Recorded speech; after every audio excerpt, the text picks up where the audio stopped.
قل إن الموت الذي تفرون منه فإنه ملاقيكم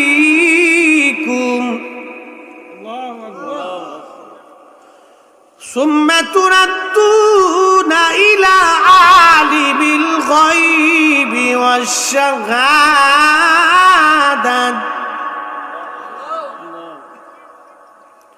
কুল হুজুর বললেন হাবিব উম্মতকে বলে দেন ইন্নাল মাউতাল্লাযী তাফিরুনা মিনহু ফাইন্নাহু মুলাকীকুম। ওয়াজ একেবারে শেষ পর্যায়ে চলে আসছি, আর আমি কথা বাড়াবো না। হ্যাঁ নবীর উম্মত শ্রীমঙ্গলবাসী, আল্লাহ এত কোয়ালিটির হালাল খাবার, পবিত্র খাবার আল্লাহ পাক দিলেন, তারপরও মানুষ হারামের দিকে ঝুঁকে যায়, নেশা খায়। হ্যাঁ প্রিয় মুসলমান, খুব মনোযোগ দিয়ে আল্লাহ রাব্বুল আলামিন কোরআনুল কারীমের ভিতরে আল্লাহ পাক আমাদের জন্য হালাল খাবারের ব্যবস্থা করেছেন। হালাল যেটা সেটা খাইতে বলছেন, হারাম যেটা আমার আল্লাহ নিষেধ করে দিয়েছেন। হযরত ইউনূস আলাইহিস সালাতু ওয়াস সালামকে আল্লাহ পাক মাছের পেট থেকে বের করলেন 40 দিন পরে, কোন কোন বর্ণনায় 7 দিনের কথাও আসছে। 40 দিন পরে ইউনূস আলাইহিস সালামকে মাছের পেট থেকে আল্লাহ বের করে নিয়ে আসলেন। সেই ওমান সাগরের পারে ইউনূস আলাইহিস সালামকে মাছ বমি করে ফেলে দিয়ে গেল। তখন একবারে এমন একটা জায়গায় ফেলাইলেন সমুদ্রের পারে, যেখানে গাছ তরু লতা পাতা কিছুই ছিল না। এমন একটি স্থানে আল্লাহ ফেলাইয়া তাকে আরো দেখাইতেছে, আল্লাহ দেখ আমি ইউনূস, আমি আল্লাহ কি পারি দেখো। হযরত ইউনূস আলাইহিস সালামকে ওই জায়গায় ফালানোর পরে হযরত ইউনূস আলাইহিস সালামকে ফেলে দিয়ে চলে গেল মাছ। কিন্তু ইউনূস আলাইহিস সালাম খাবে কি? আল্লাহ একটা ছাগল পাঠাই দিল, ওই ছাগল যাও আমার ইউনূসকে দুধ খাওয়াইতে থাকবা। মারহাবা বলবেন। আল্লাহ একটা ছাগল পাঠাইলেন, ইউনূস আলাইহিস সালাম ওই ছাগলের দুধ দহন করে দুধ খাইতে থাকতেন। এরপর আমার একটা আল্লাহ পাক ওই বিজবন এলাকার ভিতরে আল্লাহ পাক একটা লাউ গাছ লাগাইলেন। সুবহানাল্লাহ, মারহাবা কোন কি গাছ? এইটা সূরা আশ-শাফে কোরআনের ভিতরে লাউ গাছের কথা আসছে। এই জন্য আল্লাহ নবীর জীবন আসছে, নবীজি খাবার দেওয়ার সময় যদি লাউয়ের তরকারি দিত তাহলে লাউরে বাইসে বাইসে আলাদা করে খাইতেন। লাউয়ের একটা উপকার আছে, লাউ খাইলে মাথার মস্তিষ্ক ব্রেন ভালো হয়। কি ভালো হয়? ব্রেন। বাচ্চাদেরকে লাউ খাওয়াবেন, ব্রেন ভালো হয়। ব্রেন ঠান্ডা থাকে। লাউ খুব উপকারী খাবার। এই লাউ গাছ লাগে আল্লাহ রাব্বুল আলামিন এই লাউ খাওয়াইলেন। এটা কাঁচাও খাওয়া যায়, রান্না করে খাওয়া যায়, এর বিচিও খাওয়া যায়, এর পাতাও খাওয়া যায়। একসাথে জোরে বলবেন মারহাবা। কে লাগাইছে লাউ গাছ? কোরআনে কয়েকটা ফলের নাম আল্লাহ দিয়েছেন, তার ভিতরে একটা ফল হলো লাউ। এই লাউ আর একটা দিছে ওয়াত্তিনি ওয়াযাইতুন,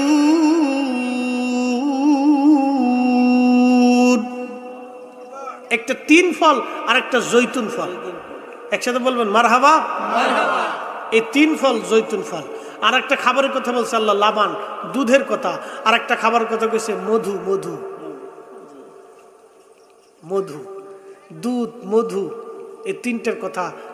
এরপরে আপনার 3 ফল, জৈতুন, লাউ, এগুলির কথা কোরআনে আসছে। এই জন্য এগুলি ভালো খাবার, এগুলি খাবেন। সমুদ্রের নিচে এই পানিকে যিনি গরম করে রাখেন, যাতে এই পানি গরম না হয়। গরমের দিনে চাপ দিলে দেখবেন ঠান্ডা পানি আসে টিউবওয়েলে, শীতের দিনে চাপাইলে দেখবেন গরম পানি আসে। মালিককে আর একটু জোরে বলতে হবে কে? এই অটোমেটিক ব্যবস্থা যিনি করছেন তিনি আল্লাহ, তিনি সেই রব। এই জন্য আল্লাহ কোরআনে একটা আয়াতে বলেছেন মারজাল বাহরাইনি ইয়ালতাকিয়ানি বাইনাহুমা বারজাখুন লা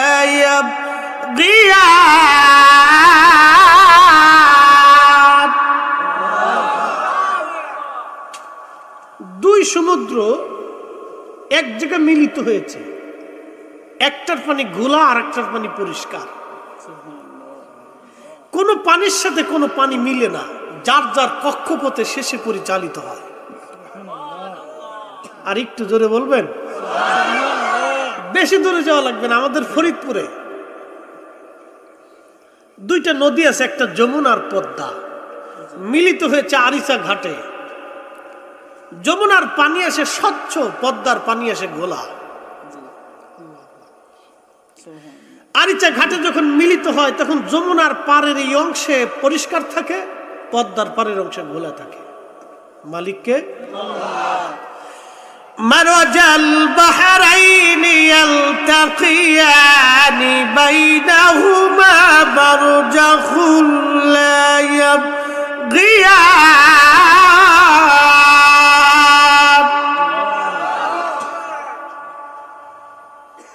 এরপর আল্লাহ ওয়াজ করে ফাবিআইয়ি আলাই রাব্বিকুমা তুকাযিবান।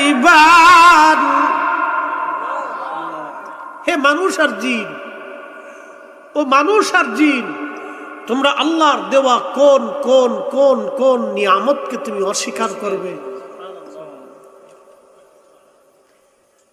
আপনি একটা বিষয় খেয়াল করবেন, বেশি নারকেল গাছ কোন জায়গা হয় বলেন তো? সমুদ্রের পাড়ে, সমুদ্রের চরে, সমুদ্রের দ্বীপে। এখন প্রশ্ন করি, নারকেল গাছ সমুদ্রের দ্বীপে কেন হয়? হ্যাঁ শ্রীমঙ্গলের মুসলমান, মাইকের আওয়াজ বহু দূরে যায়, পর্দার আড়াল থেকে মা বোনেরা গো খুবই মনোযোগ দিয়ে শুনে যাবেন। সমুদ্রের দ্বীপগুলিতে, পাড়গুলিতে কেন বেশি নারকেল গাছ হলো? আল্লাহ নারকেল গাছ এই জন্য লাগাইলেন, সমুদ্রের পানি বড় লবণাক্ত, এই পানি খাওয়া মানুষের পক্ষে সম্ভব না। আল্লাহ পাক এই জন্য বিকল্প ব্যবস্থা করে দিলেন, ওই মাটির ভিতর থেকে আল্লাহ নারকেল গাছ লাগাই দিলেন। নারকেল হয়ে পানি আল্লাহ পাক তৈরি করে দিলেন, যাতে আমার বান্দারা যদি কখনো পানি না থাকে তাহলে নারকেল পেরে পানি খেয়ে যেন বান্দা কলিজার তৃষ্ণা নিবারণ করতে পারে। একবার জোরে বলবেন কি সুবহানাল্লাহ। মালিককে আল্লাহ, আল্লাহ আল্লাহ আল্লাহ। আল্লাহ কত বড় হিকমতওয়ালা, আল্লাহ কত বড় রহমান, আল্লাহ কত বড় রহিম, আল্লাহ কত বড় গফফার, আল্লাহ কত বড় গফুর, আল্লাহ কত বড় মেহেরবান আর দয়াবান। এই মানব জাতিকে আল্লাহ কত ভালোবাসে যে আপনার বাড়ির গরুটাকে জবাই করে গোশত খেয়ে ফেলতেছেন, গরু ইতস্ততা করে না। ও ইচ্ছা করলে কিন্তু আপনাকে গুতাইতে পারতো, লাথেইতে পারতো, মেরে টেরে আপনার বাড়ি থেকে চলে যেতে পারতো, কিন্তু যায় না। আল্লাহ ওকে আপনার অনুগত্য করে দিয়েছে। বছরের পর বছর দুধ দহন করে আপনি দুধ খেয়ে আপনার পুষ্টির প্রয়োজন মিটাচ্ছেন, আপনাকে লাথি মেরে ফেলে দেয় না। আল্লাহ ওকে আপনার আনুগত্যশীল করে দিয়েছে। এই জন্য আল্লাহ কোরআনে বারবার একটা শব্দ উচ্চারণ করেছেন, ফাবিআইয়ি আলাই রাব্বিকুমা তুকাযিবান। বান্দা কোন কোন নিয়ামত আছে তুমি অস্বীকার করবে? আমরা আল্লাহর দেওয়া কোন নিয়ামত অস্বীকার করার কোন সুযোগ আমাদের আছে?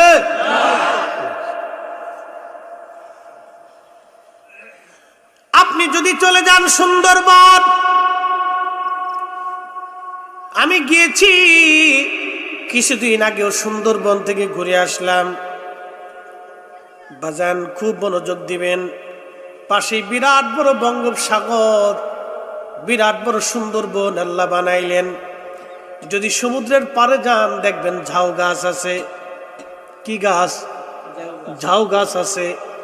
সিরিয়াল ধরে সমুদ্রের পাড়গুলিতে বিরাট বড় বড় ঝাউ গাছ কে বানাইলো? বাংলাদেশ সরকার লাগাই নাই। বাংলাদেশের আগে পাকিস্তান ছিল, তারাও লাগাই নাই। তার আগে ব্রিটিশ ছিল, তারাও লাগাই নাই। তার আগে মোগল সাম্রাজ্য ছিল, তারাও লাগাই নাই। তার আগে সালতানাত ছিল, তারাও লাগাই নাই। সমুদ্রের পারগুলিতে বিরাট বড় বড় ঝাউ গাছ কে লাগাইলো? আল্লাহ। দেখেন সর্বপ্রথম এই বাতাস আর তুফানগুলি ঝাউ গাছে আঘাত করে। এই ঝাউ গাছ যদি না থাকতো, সমুদ্রের বিরাট বড় বাতাসের তাণ্ডবটা সরাসরি মানব জাতির উপরে আঘাত করত। আল্লাহ মানব জাতিকে বাঁচানোর জন্য আল্লাহ ঝাউ গাছ লাগায় রাখছে। একবার জোরে বলবেন কি সুবহানাল্লাহ। মালিককে? এটা কার ঘর? জোরে বলেন। এখানে এসে সেজদা কাকে দিব? এই আল্লাহকে দিতে হবে। হাইয়া আলাস সালাহ বলার সাথে সাথে চলে আসতে হবে এখানে। যদি আসার সুযোগ না হয়, আপনি কাজে থাকেন, আসতে পারবেন না, ওখানেই ওযু করে নামাজে দাঁড়িয়ে যেতে হবে। আপনি গাড়ির মধ্যে থাকেন, সেখানে নামাজে দাঁড়িয়ে যেতে হবে। প্রশ্ন রাখবেন, হুজুর নামাজ না পড়লে কি হয় না? হার নামাজ না পড়লেও তো চলবে, কিন্তু গুনাহ হবে। কিন্তু নামাজটা কেন আল্লাহ বারবার আপনাকে দিয়েছে জানেননি?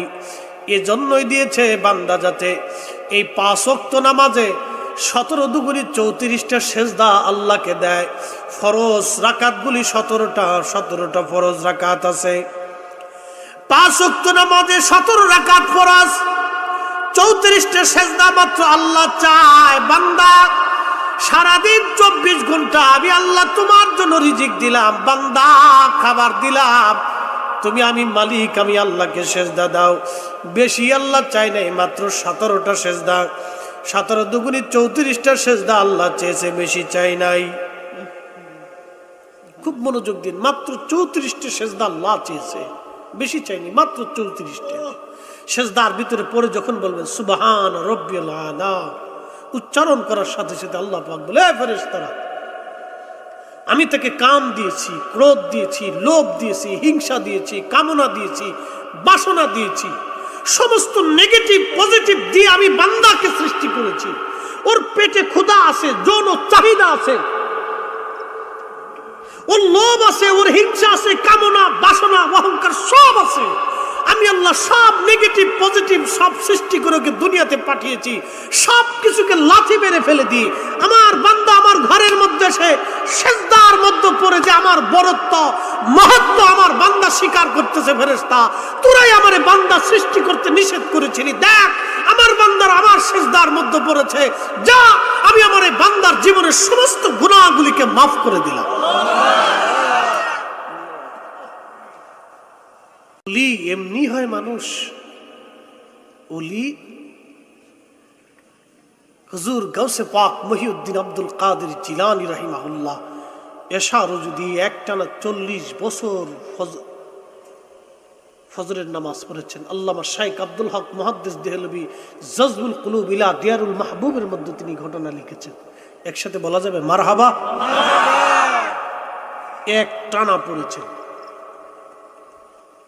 বুঝেন তো, যেই মেহবুব বান্দা 40 বছর এশার যদি ফজরের নামাজে একটানা পড়ে, 40 বছর বাদ দিলাম, 20 বছরই ধরেন, 20 বছর যেই মেহবুব বান্দা এশার যদি ফজরের নামাজ পড়ে, তাহলে সেই লোকটা কি পরিমাণে আল্লাহর আনুগত্যশীল হলে, আল্লাহ শুকরগুজারি বান্দা হলে, সেই লোকটা আল্লাহর কতটুকু পেয়ারা মেহবুব হলে, আল্লাহ পাককে সন্তুষ্ট করার জন্য সে 40টা বছর তার জীবনে মসজিদে আল্লাহর ঘরে কাটিয়ে দিয়েছে।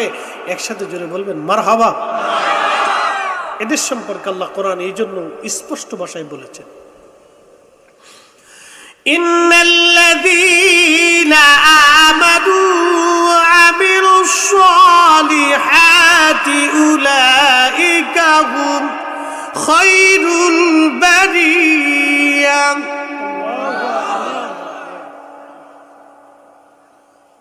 Attention please. সৃষ্টির মধ্যে মানব জাতির উপরে সেরা কিছু আছে না? জোরে বলতে হবে। আছে? আপনি কালো হন, ধলা হন, মেজো হন, বেটে হন, লম্বা হন, চওড়া হন, নাক বুচা হোক, চোখ অন্ধ হোক, আপনি পৃথিবীর মধ্যে সেরা। কথা ঠিক কিনা? গরু, ছাগল, উট, দুম্বা, ভেড়া, পশু পাখি, আসমান জমিন, পাহাড় পর্বত, নদী নালা, গাছ, তরুলতা, ফলা ফুল দেখতে সুন্দর, কিন্তু মানব জাতির চাইতে সুন্দর হতে পারে। লাকাদ খালাকনাল ইনসানা ফি আহসানি তাকওয়িম।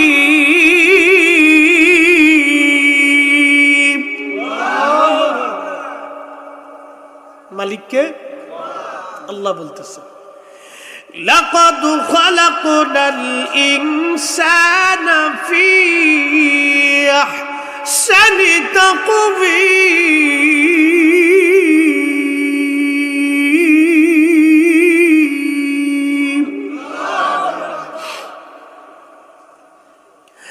আল্লাহ ডাক দিয়ে বললেন,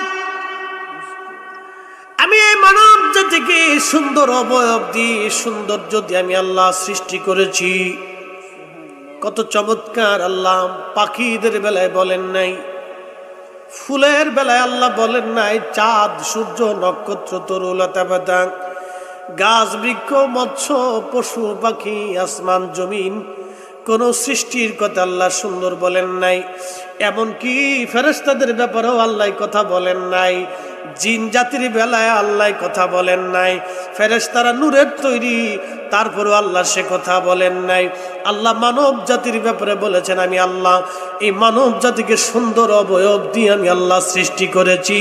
একবার জোরে বলবেন কি মারহাবা। চোখটা কার দেওয়া? একটু মনোযোগ দিবেন তো।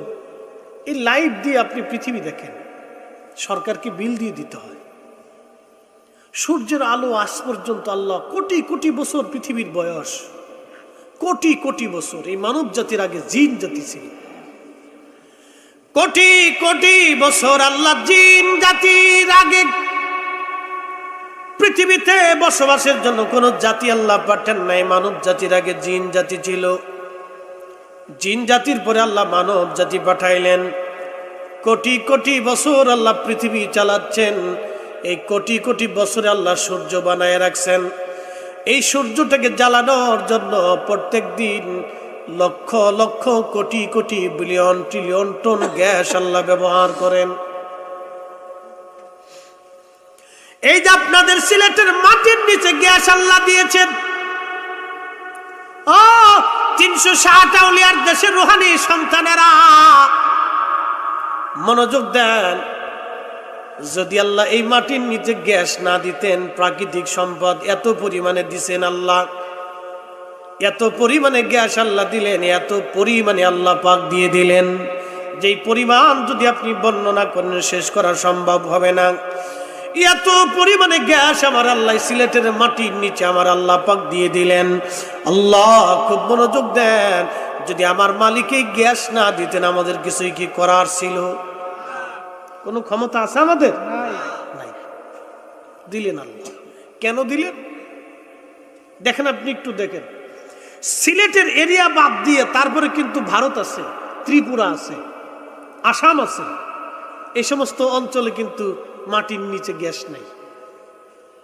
একসাথে জোরে বলবেন আল্লাহু আকবার। কিন্তু এই মাটির নিচে আল্লাহ এত গ্যাস দিল কেন? কারণ 360 জন আল্লাহর ওলি জমিনের মধ্যে বিচরণ করছে। ধুট হইছে না? আরো জোরে। আমার দেশের তথাগত মৌলবীরা বলে মাজার ভেঙে দাও। ওই যে একদল আছে না বুকে হাত বেঁধে নামাজ পড়ে, তাদের এক মুন্সি সাহেব ওয়াজ করছিল, উত্তরবঙ্গে বাড়ি, নাম বলবো না, আল্লাহ তাকে হেদায়েত করুক, দোয়া করি। এই মুন্সি সাহেব বলতে যে বললো যে শাহজালালের মাজার লাঠি দিয়ে ভেঙে দাও। এ নবীর উম্মত, এই জমিনে ইসলাম এনেছে আল্লাহর ওলিরা। কি কথা বলেন, ঠিক না বেঠে? আমাদের এই জমিনে যখন যুদ্ধ হলো 1971-এ, আমি কোনো দল বেদলে বলতেছি না, আমি কৃতজ্ঞতা স্বরূপ বলতেছি, যুদ্ধ করেছিল মুক্তির যোদ্ধারা, এটা সত্য। আচ্ছা, যখন যুদ্ধ হয়েছিল তখন কি মুক্তিযোদ্ধা নিজের জীবনের মায়া বেশি ছিল না দেশের মায়া বেশি ছিল? এই মাটির মহব্বতটা তার কাছে এত বিরাট ছিল যে সে তার জীবনটাকে জীবনই মনে করে নাই। শত্রুর বুলেটের সামনে সে তার জীবনকে পেতে দিয়েছে। কথা বলেন ঠিক কিনা? আল্লাহু আকবার। তাহলে জীবন, নিজের জীবনের চাইতে দেশের মাটিকে সে বেশি ভালোবাসছিল সেই দিন। এটা হলো আমাদের হৃদয়ের উপলব্ধি। আমি দল বেদলের কথা বলবো না, এখানে আমি কোনো রাজনীতি করি না।